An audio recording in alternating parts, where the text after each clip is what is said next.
آج ہماری زندگی کا ہدف کیا ہے، ہماری زندگی کا مقصد کیا ہے؟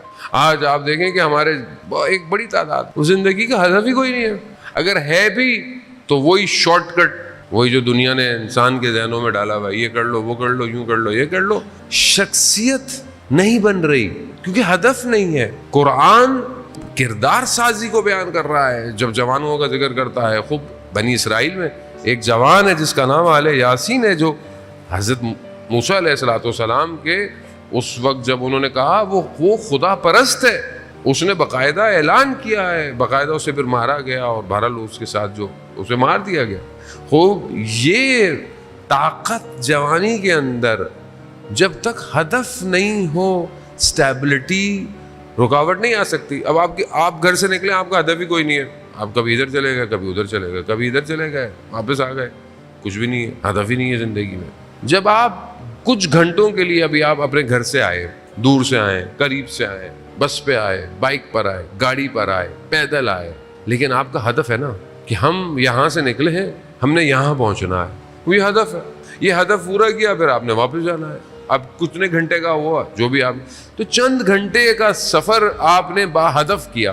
اب جب تھوڑی دیر کے لیے آپ بغیر مقصد کے نہیں موو کر رہے، تو یہ آپ کی جو زندگی ہے ظاہری، یہ بغیر مقصد کے ہے، یہ بغیر ہدف کے ہے، اور اس میں آپ اپگریشن نہیں کر رہے۔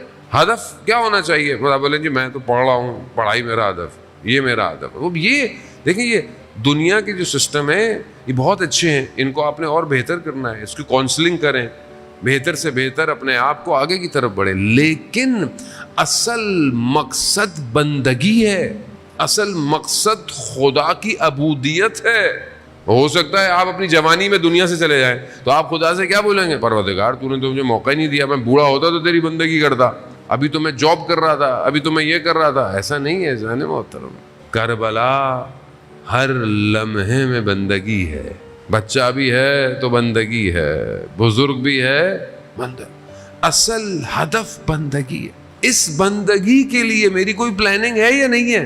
اس بندگی کی طرف میں بڑھ رہا ہوں کہ نہیں بڑھ رہا؟ قرآن یہی دعوت دے رہا ہے کہ تم بندگی کی طرف بڑھو، عبودیت کی طرف۔ جب تم بندگی کی طرف آؤ گے تو خدا تمہارے سامنے کائنات کو مسخر کر دے گا، کھول دے گا۔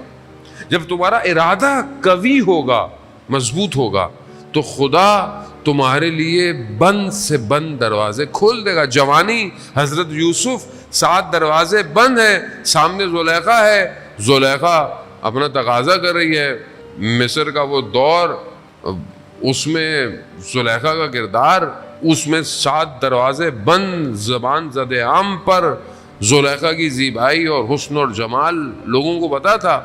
7 دروازے بند ہیں، مگر حضرت یوسف نے اپنی عین جوانی میں کہا پروردگار تیری پناہ چاہتا ہوں۔